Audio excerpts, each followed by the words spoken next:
3장. 사울의 집과 다윗의 집 사이에 전쟁이 오래매 다윗은 점점 강하여 가고 사울의 집은 점점 약하여 가니라. 다윗이 헤브론에서 아들들을 낳았으되 맏아들은 암논이라. 이스라엘 여인 아히노함의 소생이요 둘째는 길르압이라. 갈멜 사람 나발의 아내였던 아비가일의 소생이요 셋째는 압살롬이라. 그술왕 달메의 딸 마아가의 아들이요 넷째는 아도니아라. 학깃의 아들이요 다섯째는 스바랴라. 아비달의 아들이요 여섯째는 이드르함이라. 다윗의 아내 에글라의 소생이니 이들은 다윗이 헤브론에서 낳은 자들이더라. 사울의 집과 다윗의 집 사이에 전쟁이 있는 동안에 아브넬이 사울의 집에서 점점 권세를 잡으니라. 사울에게 첩이 있었으니 이름은 리스바요 아야의 딸이더라. 이스보셋이 아브넬에게 이르되 내가 어찌하여 내 아버지의 첩과 통간하였느냐 하니 아브넬이 이스보셋의 말을 매우 분하게 여겨 이르되 내가 유다의 개 머리냐. 내가 오늘 당신의 아버지 사울의 집과 그의 형제와 그의 친구에게 은혜를 베풀어 당신을 다윗의 손에 내주지 아니하였거늘 당신이 오늘 이 여인에게 관한 허물을 내게 돌리는도다. 여호와께서 다윗에게 맹세하신 대로 내가 이루게 하지 아니하면 하나님이 아브넬에게 벌 위에 벌을 내리심이 마땅하니라. 그 맹세는 곧 이 나라를 사울의 집에서 다윗에게 옮겨서 그의 왕위를 단에서 브엘세바까지 이스라엘과 유다에 세우리라 하신 것이니라 하매 이스보셋이 아브넬을 두려워하여 감히 한마디도 대답하지 못하니라. 아브넬이 자기를 대신하여 전령들을 다윗에게 보내어 이르되 이 땅이 누구의 것이니이까. 또 이르되 당신은 나와 더불어 언약을 맺사이다. 내 손이 당신을 도와 온 이스라엘이 당신에게 돌아가게 하리이다 하니 다윗이 이르되 좋다. 내가 너와 언약을 맺거니와 내가 내게 한 가지 일을 요구하노니 나를 보러 올 때에 우선 사울의 딸 미가를 데리고 오라. 그리하지 아니하면 내 얼굴을 보지 못하리라 하고 다윗이 사울의 아들 이스보셋에게 전령들을 보내 이르되 내 처 미가를 내게로 돌리라. 그는 내가 전에 블레셋 사람의 포피 100개로 나와 정언한 자니라 하니 이스보셋이 사람을 보내 그의 남편 라이스의 아들 발디엘에게서 그를 빼앗아오매 그의 남편이 그와 함께 오되 울며 바후림까지 따라왔더니 아브넬이 그에게 돌아가라 하매 돌아가니라. 아브넬이 이스라엘 장로들에게 말하여 이르되 너희가 여러 번 다윗을 너희의 임금으로 세우기를 구하였으니 이제 그대로 하라. 여호와께서 이미 다윗에 대하여 말씀하시기를 내가 내 종 다윗의 손으로 내 백성 이스라엘을 구원하여 블레셋 사람의 손과 모든 대적의 손에서 벗어나게 하리라 하셨음이니라 하고 아브넬이 또 베냐민 사람의 귀에 말하고 아브넬이 이스라엘과 베냐민의 온 집이 선하게 여기는 모든 것을 다윗의 귀에 말하려고 헤브론으로 가니라. 아브넬이 부하 20명과 더불어 헤브론에 이르러 다윗에게 나아가니 다윗이 아브넬과 그와 함께한 사람을 위하여 잔치를 배설하였더라.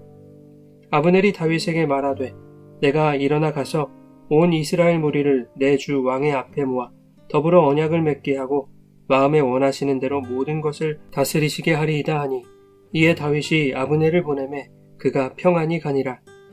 다윗의 신복들과 요압이 적군을 치고 크게 노략한 물건을 가지고 돌아오니 아브넬은 이미 보냄을 받아 평안히 갔고 다윗과 함께 헤브론에 있지 아니한 때라. 요압 및 요압과 함께한 모든 군사가 돌아오매 어떤 사람이 요압에게 말하여 이르되 내레 아들 아브넬이 왕에게 왔더니 왕이 보내매 그가 평안히 갔나이다 하니 요압이 왕에게 나아가 이르되 어찌하심이니이까. 아브넬이 왕에게 나아왔거늘 어찌하여 그를 보내 잘 가게 하셨나이까. 왕도 아시려니와 내레 아들 아브넬이 온 것은 왕을 속임이라. 그가 왕이 출입하는 것을 알고 왕이 하시는 모든 것을 알려 함이니이다 하고 이에 요압이 다윗에게서 나와 전령들을 보내 아브넬을 쫓아가게 하였더니 시라 우물가에서 그를 데리고 돌아왔으나 다윗은 알지 못하였더라. 아브넬이 헤브론으로 돌아오매 요압이 더불어 조용히 말하려는 듯이 그를 데리고 성문 안으로 들어가 거기서 배를 찔러 죽이니 이는 자기의 동생 아사엘의 피로 말미암음이더라. 그 후에 다윗이 듣고 이르되 내레 아들 아브넬의 피에 대하여 나와 내 나라는 여호와 앞에 영원히 무죄하니 그 죄가 요압의 머리와 그의 아버지의 온 집으로 돌아갈지어다. 또 요압의 집에서 백탁병자나 나병 환자나 지팡이를 의지하는 자나 칼에 죽는 자나 양식이 떨어진 자가 끊어지지 아니할지로다 하니라. 요압과 그의 동생 아비새가 아브넬을 죽인 것은 그가 기브온 전쟁에서 자기 동생 아사엘을 죽인 까닭이었더라. 다윗이 요압과 및 자기와 함께 있는 모든 백성에게 이르되 너희는 옷을 찢고 굵은 배를 띠고 아브넬 앞에서 애도하라 하니라.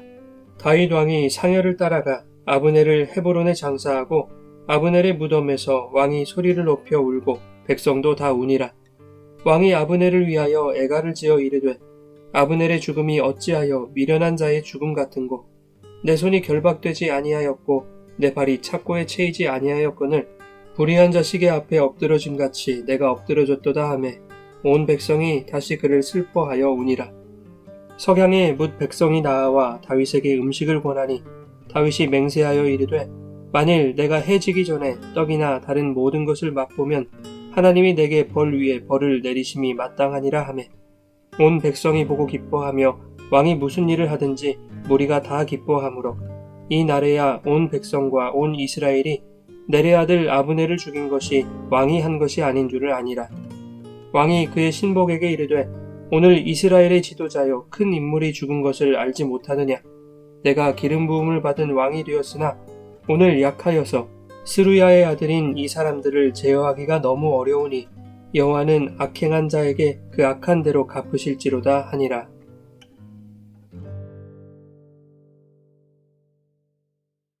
여러분 좋은 아침입니다. 오늘도 말씀의 은혜가 여러분의 삶에 풍성히 임하기를 소망합니다. 사울이 죽은 후 이스라엘은 둘로 나뉘었습니다. 다윗은 헤브론에서 유다 지파의 왕이 되었고 사울의 아들 이스보셋은 군사령관 아브넬에 의해 나머지 지파의 왕으로 세워졌습니다. 2장에서의 기브온 전투 이후에도 다윗과 이스보셋 사이에 크고 작은 전쟁이 있었습니다. 본문 1절은 둘 사이의 전쟁이 오래매 다윗은 점점 강하여 가고 사울의 집, 즉 이스보셋은 점점 약해졌다라고 말씀합니다. 2절부터는 다윗의 아들들을 소개하고 있는데 헤브론을 다스리는 7년 반 동안 6 아내에게서 6 아들을 낳았습니다. 이는 다윗의 강성함을 보여주기 위해 삽입된 것으로 보입니다. 정략적인 결혼을 통하여 이웃나라와 동맹을 맺고 많은 왕자들을 낳음으로써 왕실을 견고하게 했다는 것을 알 수 있는 것이죠. 그런가 하면 다윗은 13절에 아브넬과 언약을 맺을 때 자신의 첫 번째 아내였던 사울의 딸 미갈을 데려오라고 요구합니다. 다윗이 온 이스라엘의 왕이 되었을 때 사울의 사위였던 자신의 왕위 계승에 있어 정통성을 확보하기 위한 것입니다. 이것이 고대 사회에서 왕권을 강화하기 위한 자연스러운 방법일지라도 하나님이 이스라엘 왕에게 바라시는 것과는 달랐습니다. 신명기 17장에 하나님은 이스라엘의 왕이 될 자의 자격에 대해서 말씀하시는데 그 중에 군사력이나 왕권 강화를 위해 강대국을 의지하지 말아야 한다는 것과 아내를 많이 두지 말 것에 대하여 말씀하셨습니다.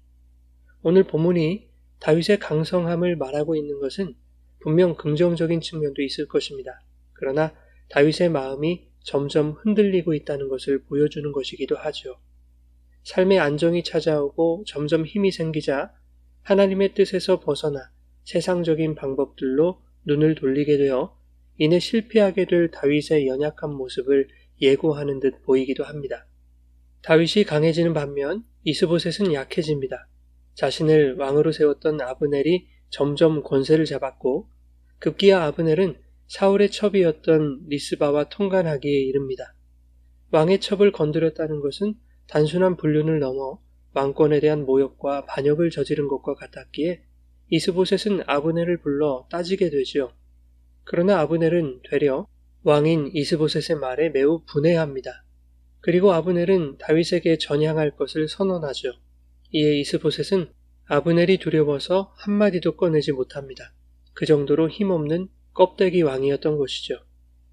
한편 아브넬은 다윗에게 전령을 보내어 언약 맺기를 청합니다. 자신이 다윗을 도와 온 이스라엘이 다윗에게 돌아가도록 하겠다는 내용입니다. 이것을 다윗도 좋게 여기고 자신을 만나러 올 때 미갈도 함께 데려오라고 하죠. 다윗이 좋게 여긴 이유는 더 이상 민족 간에 피를 흘리지 않고 12지파로 단합할 수 있게 되었기 때문입니다.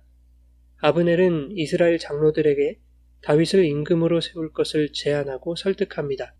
베냐민 지파의 지지도 얻어낸 후에 이를 다윗에게 전하기 위해 부하 20명과 함께 헤브론으로 향합니다. 다윗은 아브넬 일행을 위해 잔치를 배설하고 아브넬은 온 이스라엘을 다윗 앞에 모아 언약을 맺어 다윗이 모든 것을 다스리게 할 것을 약속합니다. 그리고 다윗은 아브넬을 평안히 보내죠.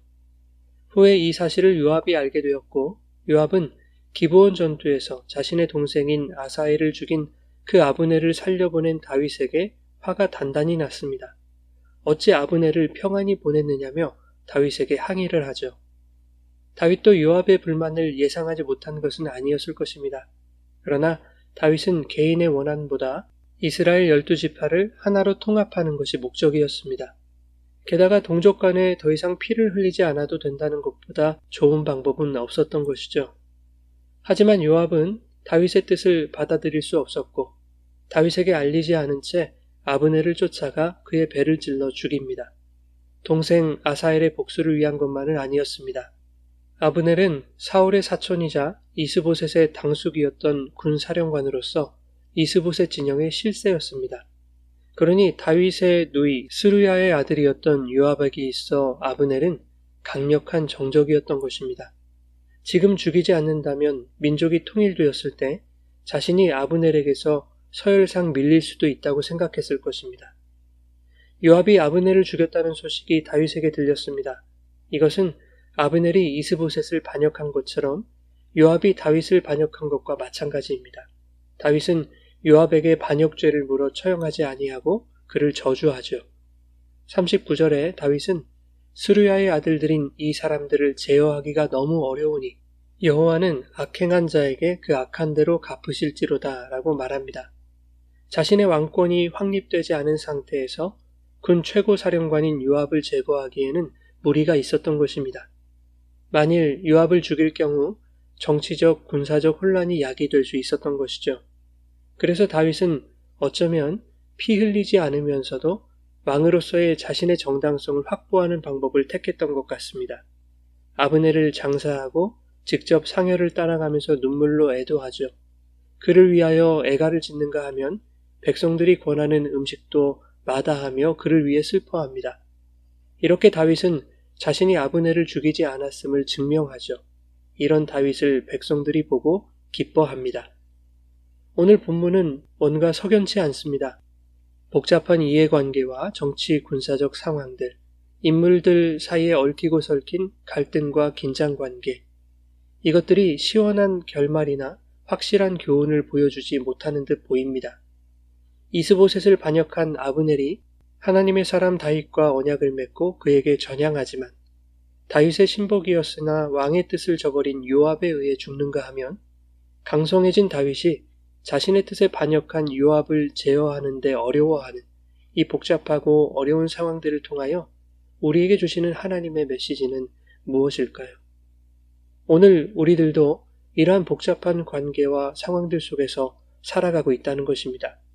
주님을 섬기면서도 세상의 방법으로 눈을 돌리기도 하고 복잡 미묘한 상황들 속에서 어제의 친구가 오늘의 적이 되기도 하며 내가 지켜왔던 신념이 원망이나 감정 때문에 한순간에 무너지기도 하고 가깝다고 여겼던 사람들의 눈치를 보거나 그들을 두려워해야 하는 상황들이 발생하기도 하죠. 그러나 본문에서 온 백성이 다윗을 보고 기뻐했듯이 하나님은 인간의 연약함과 인간들이 만들어내는 모든 복잡한 상황들 속에서도 다윗을 이스라엘의 왕으로 세워가고 계시다는 것입니다. 사랑하는 여러분, 우리의 인간적인 연약함과 여러 가지 문제들, 복잡한 관계들로 인해 오늘 마음이 상하고 배신당하고 실수하고 원망하고 눈치 보고 두려워지는 이 모든 상황들 속에 있을지라도 우리의 인생을 주관하시는 하나님께서 우리를 하나님의 사람으로 온전한 교회로 세워가시는 일을 멈추지 않으실 것입니다. 그 주님의 일하심을 믿고 능력의 손을 의지하며 오늘도 우리를 위해 구원으로 이끄시는 성령과 동행하시기를 예수님의 이름으로 축원합니다.